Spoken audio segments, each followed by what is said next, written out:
হেমন্তেরই মৃদু শীতে যারা কোথায় ঘুরতে যাওয়ার কথা ভাবছেন তারা অবশ্যই ঘুরে আসতে পারেন সিলেটের জাফলং থেকে। সিলেট বাংলাদেশের উত্তর পূর্বের একটি পর্যটন জেলা হিসেবে পরিচিত। ঢাকা থেকে যারা আসতে যাচ্ছেন তারা বাস, ট্রেন এমনকি বিমান পথেও সিলেট আসতে পারেন। সিলেটে আসার এবং যাওয়ার তিনটাই ওয়ে আছে, সুতরাং আপনার নির্দ্বিধায় সিলেট ভ্রমণ করতে পারেন। সিলেট এসে বাস, সিএনজি কিংবা প্রাইভেট কার করে ভাড়া করে আপনারা জাফলং এবং তার পূর্বে লাল সাপটার বিলে ঘুরে আসতে পারেন।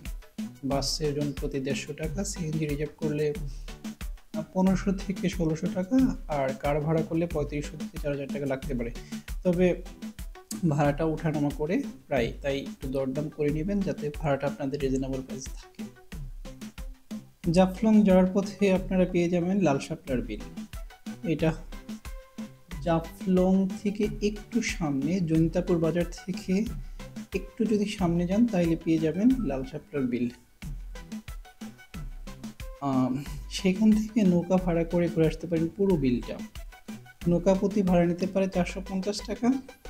আর যদি ইচ্ছে হয় সেখানে আপনারা ফটোগ্রাফার ভাড়া করে তুলতে পারেন মনোরম সব দৃশ্যের ছবি। আপনারা এখন যেটা দেখতে পাচ্ছেন সেটা লাল শাপলার বিল। আর লাল শাপলার বিল কিন্তু মোটামুটি সারা বছরই শাপলা ফুল থাকে, সুতরাং আপনারা ইচ্ছে করলে মনোরম পরিবেশটা ঘুরে আসতে পারেন। আমরা একটু দেখে নিই লাল শাপলার বিলটা। আপনারা লাল শাপলার বিল দেখছেন, এত সুন্দর একটা বিলে আপনারা ছবি তুলতে পারেন, আপনাদের গার্লফ্রেন্ড অথবা বউকে নিয়ে আর কি ঘুরে আসতে পারেন। সুতরাং এইটা ঘোরার জন্য একটা আদর্শ জায়গা, এবং যেহেতু ফটোগ্রাফার পাওয়া যায় আপনি ছবি তুলতে পারেন। It's up to you. কিন্তু ছবি তোলার আগে অবশ্যই দরদাম করে নেবেন, কারণ এখানে ফটোগ্রাফার একটু বেশি দাম চায়। আপনারা যখনই ফটোগ্রাফার কোনো ভাড়া করবেন তাদের সাথে দরদামটা করে নেবেন, না হয় আপনারা ঠকে যেতে পারেন। তাই কোথাও যাওয়ার পর কোথাও যাওয়ার আগে সেখানকার সব কিছু জেনে নেওয়ার ভালো। তার জন্য আপনাদেরকে ডিটেলস এখানে বলা যে যেখানে যাবেন একটু দরদাম করে নেবেন। লাল শাপলা বিলে আপনারা এভাবে ঘুরবেন। ঘোরার পর আপনারা সেখান থেকে চলে যাবেন জাফলংয়ে। জাফলং লাল শাপলা বিল হতে আরও 30 মিনিট সময় লাগে। এখানে আপনারা অনেক ধরনের ইন্ডিয়ান পণ্য পেয়ে যাবেন, যেটা খুব রিজনেবল প্রাইসে বাংলাদেশ থেকে কেনা যায়। সুতরাং যারা ইন্ডিয়ান পণ্য খুঁজতেছেন একটু রিজনেবল প্রাইসে, সেখান থেকে আপনারা ক্রয় করতে পারেন। এখানে নিত্য প্রয়োজনীয় জিনিস যেমন চিনি, চাপাতি এগুলো পেয়ে যাবেন।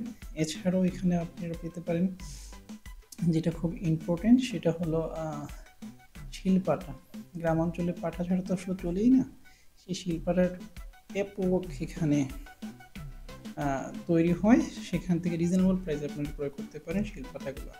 সুতরাং আপনারা এখানে গিয়ে অবশ্যই শপিং করার একটা ওয়ে খুঁজে পাবেন। আর যারা শুধুমাত্র ঘুরতে যাবেন তাদের জন্য তো আছে পাহাড় ঘেরা, পাহাড়ের নিচ বেয়ে আসা যে নদীটা, সেই নদীর স্বচ্ছ জলে খেলা করে আসতে পারে। আপনারা ইচ্ছা করলে কিন্তু সেখানের যে স্বচ্ছ যে পানি আছে সেখানে গোসল করতে পারেন। এই যে আমরা এখন জাফলং দেখতেছি, পাথর আর পাথরে ঘেরা এই জাফলংয়ে আপনারা ইচ্ছা করলে গোসল করতে পারেন। আর সেখানে শুয়ে থাকার জন্য প্রশাসন সিট পাওয়া যায়, ঘন্টা প্রতি একটু রেট বেশি রাখে, 100 টাকা অথবা 80 টাকা, সেটা দরদামের উপর ডিপেন্ড করতেছে, আপনারা এটা নিতে পারেন। এই যে সামনে যে পানিটা দেখছেন সেখানে আপনারা ইচ্ছে করলেই এখানে গোসল করতে পারেন। ইভেন কারো যদি মনে হয় যে না আমি একটু নৌকা করে করবো, আপনারা নৌকা ভাড়া করতে পারেন। ভাড়া করে আপনারা বর্ষাকালে আসলে আপনারা মায়াবী ঝর্ণাতে যেতে পারেন। এখানে খাসিয়া পল্লী আছে, চা বাগান আছে, এগুলো ঘুরে আসতে পারেন। কিন্তু বর্ষা না হলে ওইগুলাতে যেমন মায়াবী ঝর্ণাতে পানি থাকে না, সুতরাং গিয়ে বেশি লাভ হবে না। তাই যারা ঝর্ণা দেখবেন তারা বর্ষাকালে আসবেন, এছাড়া অন্যান্য যে কোনো টাইমে এখানে ঘোরা যায় ঝর্ণা ছাড়া। আর এখানে আপনারা এসে ফটোগ্রাফ ভাড়া করে নিজেদের স্মৃতিগুলো নিয়ে যেতে পারেন। সুতরাং আমি আবার বলছি, ফটোগ্রাফ ভাড়া করার আগে অবশ্যই দরদাম করে নেবেন, কারণ দরদাম করে নিলে ভালো। আচ্ছা, আজকের মতো এ পর্যন্তই। ভালো থাকবেন, সুস্থ থাকবেন, চ্যানেলটাকে সাবস্ক্রাইব করে দেবেন। ধন্যবাদ।